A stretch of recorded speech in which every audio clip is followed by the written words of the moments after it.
Rider, सगळे रायडरसाठी आहे भाई. तुम्ही एवढे ते बाई बघा, तुम्ही एवढे सगळे ते गाडीवर लाईट्स बसवताय, सगळं बसवताय, हमके तमके ते मागचा डब्बा बसवताय, सगळं बसवताय भाई.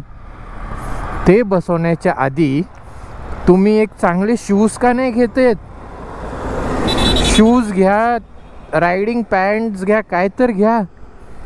नुसतं जॅकेट घालायचा, ग्लव्ज घालायचा आणि गेले, आणि पायात काय पीटी शूज.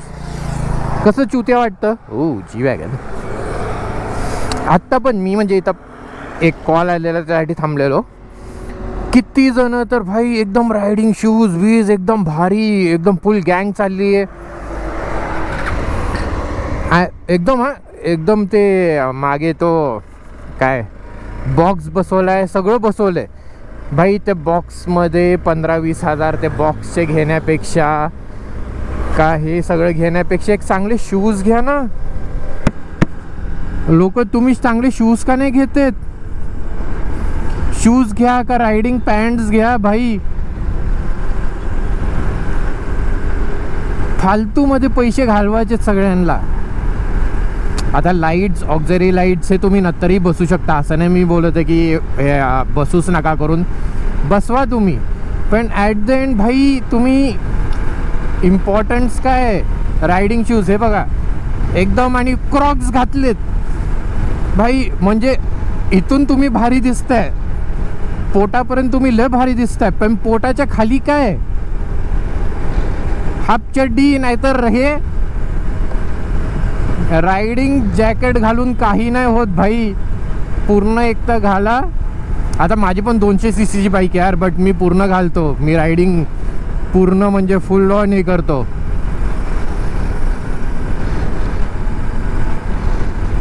कारण की मी एक तर सोलो असतो, मला नाही माहीत भाई कधी पडलो बिडलो काय होईल. त्यापेक्षा घाला ना भाई बिंदास. आयफोन घेण्यापेक्षा तुम्ही हे घाला.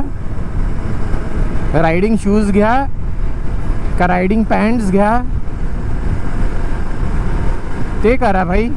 आज सगळे उद्यासाठी सगळे आजच राईडला चाललेत का?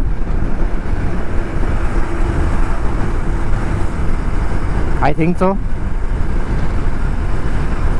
तर घ्या यार प्लीज, रायडिंग शूज घ्या, चांगलेवाले घ्या. पीटी शूज घालून नको या. आता बघा हा लय जोशमध्ये चाललाय, फ्लॅग बिग लावलाय. आय डू रिस्पेक्ट एव्हरीथिंग बाई, पण खाली तर बघ.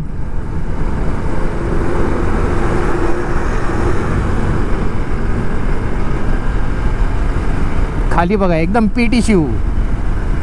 डिकॅथलॉन मधले 1500 रुपये का 2000 रुपयेवाले ते शूज येतात ना, ते आपले. तर प्लीज एक चांगलं ते लाईट्स, ते भारी लाईट्स, ते पूर्ण ते क्रॅश गार्ड बिश गार्ड घालण्यापेक्षा स्वतःला तर गार्ड करा आधी, त्यानंतर बाकीचं सगळं बघा. हे बघा हा पण एकदम सगळं घातलंय, पण खाली प्युमाचे व्हाईट कलरचे शूज. सगळे त्या बाईकवर जे त्याला पाहिजे ना सगळं आहे. पण खाली काय, पायात काय, पायात भाई रायडिंग शूज. थू सगळ्यांवर थू. जे पण रायडिंग जॅकेट बिकेट घालून रायडिंगला येतात ना, आणि खाली रायडिंग शूज नाही आहेत का काय पण नाही आहे भाई, थू तुमच्या लोकांवर.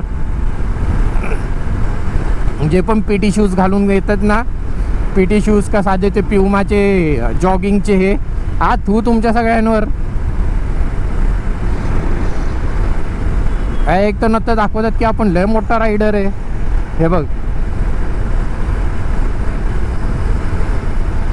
भाई, आता सिटीमध्ये तुम्ही नाही घालत आहे मी एका वेळेस मानू शकतो. पण इफ तुम्ही एक 100 किलोमीटरच्या राईडसाठी जाताय भाई, काही पण होऊ शकतं आजच्या ह्याच्यात. लोक येडे आहेत. जे लोकांनी नवीन गाड्या शिकलेले ते तर खूपच येडे आहेत. त्यासाठी स्वतःला पण आधी प्रोटेक्ट करणं खूप गरजेचं आहे. तर त्यासाठी प्लीज एक प्रॉपर रायडिंग जॅकेट घाला, रायडिंग पॅन्ट घाला, रायडिंग शूज घाला, रायडिंग ग्लव्स पण घाला, प्रॉपर घाला ना. इफ तुम्हाला हवाच करायची तर असं करा ना हवा. नाहीतर एक सगळ्यात बेस्ट बोलू ना, जे पण बाईक विकतायत ना, आता बाईक विकतात तुमची 1.5 लाखाची बाईक आहे, बाई एक्स्ट्रा 20,000 रुपये घ्या, एक्स्ट्रा 20,000 रुपये घ्या. जॅकेट द्या, पॅन्ट द्या, शूज द्या, बजेटवाले द्या, पर्यंत द्या. आणि कंपल्सरी ॲक्सेसरीज आहेत करून विकास. हेल्मेट तर तुम्ही देताच आहे, त्या जागेवर तुम्ही रायडिंग शू, पूर्ण रायडिंग गिअरच द्या. 20,000 रुपये एक्स्ट्रा घ्या. एक 4-5 हजाराचा तुम्ही रायनॉक्सचा जॅकेट, त्याखाली 5-6 हजाराची पॅन्ट, 5 हजाराचा रायडिंग शूज येतात, ग्लव्स 3,000 रुपयाचे येतात, 2,000 रुपयाचं इनर द्या, होऊन गेलं एकदम सॉर्टेड. 20,000 रुपयेमध्ये तुम्ही एक बजेट रायडिंग गिअर द्या. म्हणजे जे पण बाईक विकत घेतात ना, नवीन रूलच काढा की कंपल्सरी घ्याच तुम्ही.